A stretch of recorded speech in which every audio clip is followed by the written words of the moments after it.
दोस्तों नमस्कार, आप देख रहे हैं सत्य हुंकार में आपके साथ सत्यपाल। एक बार एक जंगल में लोकतंत्र की आवाज उठी कि जंगल का राजा बहुमत के आधार पर लोकतांत्रिक प्रक्रिया से चुना जाएगा, न कि ताकत के आधार पर। उस जंगल में बंदरों का बहुमत था, तो स्वाभाविक है कि वोटिंग के आधार पर बंदर जीत गया और जंगल का राजा बना। शेर को थोड़ी निराशा तो हुई, लेकिन जंगल की राजनीति का पुराना अनुभवी था। अपनी राजनीतिक हरकतों से बाज तो आ नहीं सकता था। अपने स्वभाव के मुताबिक शिकार करने का आदी शेर एक दिन एक बकरी के बच्चे को गर्दन से दबा ले गया। पूरे जंगल में ये खबर आग की तरह फैल गई कि शेर ने अपने ही जंगल के एक बकरी के बच्चे को पकड़ लिया है। जंगल के सभी अन्य जानवर एकजुट होकर नवनिर्वाचित राजा बंदर के पास गए और बकरी के बच्चे को बचाने की गुहार लगाई। बंदर राजा को अपनी ड्यूटी तो करनी थी। अपने स्वभाव के कारण बंदर राजा उस पेड़ पर चढ़ गए जिस पेड़ के नीचे शेर बकरी के बच्चे की गर्दन दबाए बैठा था। राजा ने पेड़ पर काफ़ी उछल कूद की, इस डाल से उस डाल पर छलांग भी लगाई, शोर भी मचाया, लेकिन शेर से बकरी के बच्चे को नहीं बचा पाया। जब शेर बच्चे को खाकर चला गया, तब हताश निराश बंदर राजा अपने दरबार में वापस आया और वहाँ इकट्ठा हुए जानवरों के जनमत से बोला कि मुझे अत्यंत दुख है कि बेचारा निर्दोष बच्चा मारा गया। मैं इसके लिए शर्मिंदा भी हूँ। मैं शेर द्वारा किए गए इस जघन्य अपराध की घोर निंदा करता हूँ, आलोचना करता हूँ। आप सभी के दुख को भी समझता हूँ, लेकिन मैंने भरपूर प्रयास किया। मेरी मेहनत में कोई कमी नहीं रही। आप भी बताओ मैं कर भी क्या सकता था।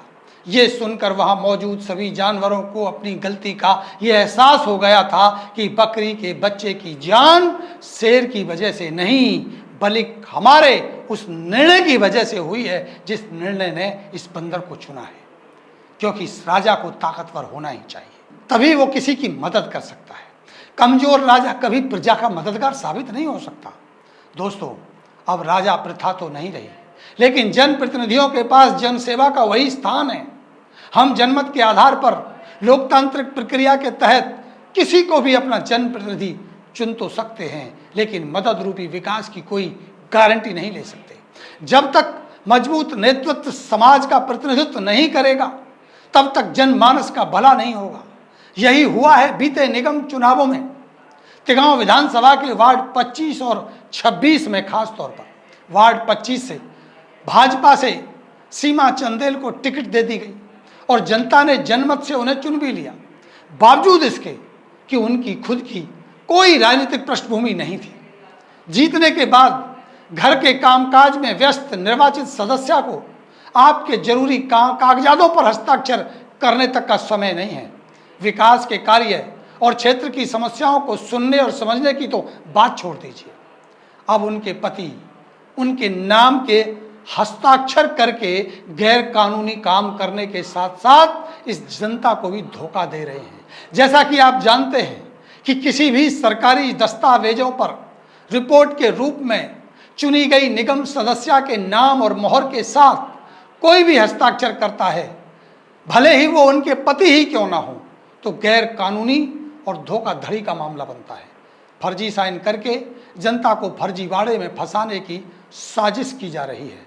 ये देख लीजिए, हस्ताक्षर जो आप ये देख पा रहे हैं, ये निगम सदस्य के पति महोदय द्वारा किए गए हैं, ना कि आपकी चुनी हुई निगम सदस्य द्वारा। अब इनके चमचे ये भी कह सकते हैं कि इन्होंने हस्ताक्षर करने की अनुमति ले रखी है, परंतु वो ये नहीं जानते कि अनुमति लेने के बाद भी अपने खुद के हस्ताक्षर किए जा सकते हैं, लेकिन निगम सदस्य के नाम के हस्ताक्षर नहीं किए जा सकते। खैर, इनको ज्ञान ही इतना है, तो क्या ही कहा जाए। इतना ज्ञान होता तो सेहतपुर पेट्रोल पंप पर तालाब ना भरा खड़ा होता। नाले बनाए जाने का काम पहले किस दिशा से होना चाहिए था, इन्हें कौन समझाए। नाला बन रहा है तो जो पानी है वो क्यों नहीं निकल सकता, इन्हें कौन बताए। वैकल्पिक व्यवस्था की जिम्मेदारी किसकी है, इन्हें क्या पता। इन्हें क्या पता कि सेहतपुर से आना जाना बंद हो गया है, तिलपत से जाने वाला रास्ता भी बंद है, दुर्गा बिल्डर में भी जाना मुश्किल हो जाता है। अगर दूसरी तरफ से आप आएंगे तो आपको दिल्ली होकर घूम करके आना पड़ेगा। किस तरह से लोग अपने काम पर जा रहे हैं, इनको इसका ज्ञान नहीं है, इसका भान नहीं है। हर गली गली, हर सड़क, हर चौराहा खुदा पड़ा है, इनको कुछ पता नहीं है। ये लोग धन कमाने का जुगाड़ लगाने में इतने व्यस्त हैं कि इन्हें वार्ड की समस्याएं सुनने का वक्त नहीं है। जब क्षेत्र के लोग इनके पास अपनी समस्या लेकर जाते हैं तो इन दोनों ही निगम सदस्यों का जवाब आता है कि कोशिश हो रही है, हमारी कोशिश में कोई कमी नहीं है। जब प्रशासन ही नहीं सुनता तो हम करें भी क्या, और इससे ज़्यादा हम कर भी क्या सकते हैं। बड़े बड़े नेताओं से कहा है, काम होने की बात हो रही है, मतलब वही जंगल के बंदर राजा वाला जवाब मिलता है कि मैं कर भी क्या सकता हूँ। दरअसल हमारे इस क्षेत्र को एक ही पार्टी की भीतरघात राजनीति ने बर्बाद किया है। यहाँ राजनीति पार्टियों की राजनीति नहीं, बल्कि एक ही पार्टी के गुटों की राजनीति होती है। यहाँ प्रयास विकास के नहीं, गुटबाजी के होते हैं। अब आपने हाल ही में खबर सुनी होगी, आजकल बड़ी चर्चित है कि अब गुट परिवर्तन होने लगा है। उस गुट का नेता उस गुट में जाने की जुगत लगा रहा है, नेताओं के पाले बदले जाने लगे हैं। अब इस पर कुछ समय के बाद मैं विस्तार से आपको खबर बताऊंगा कि आखिर हुआ क्या है, क्योंकि चर्चाएं चल रही हैं। अभी आप बताइए कि क्या कमजोर नेतृत्व से आपको विकास की उम्मीद है? क्या आप जानते हैं कि क्षेत्र में चल रहे कार्यों की गुणवत्ता पर ये नहीं बोलते, समस्याओं के समाधान पर ये नहीं बोलते? इनका अपना कोई स्टैंड नहीं है।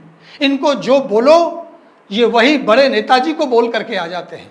भागे भागे मंत्री की कोठी पर जाएंगे, मंत्री जी से बोलेंगे कि वो अधिकारियों को बोले, मतलब आपने अपना नेता चुना या डाकिया। ये आपकी बात ले जाकर मंत्री जी को बताएंगे, मंत्री जी जाकर विभाग के अधिकारियों को बोलेंगे और विभाग के अधिकारी इनको गुमराह करके गोलमोल जवाब दे करके और अपने काम की अतिश्री कर देंगे। ये लोग केवल डाकिया वाला ही काम कर सकते हैं। जो काम ये कर रहे हैं वो तो इस क्षेत्र का कोई भी सामान्य व्यक्ति भी कर सकता है।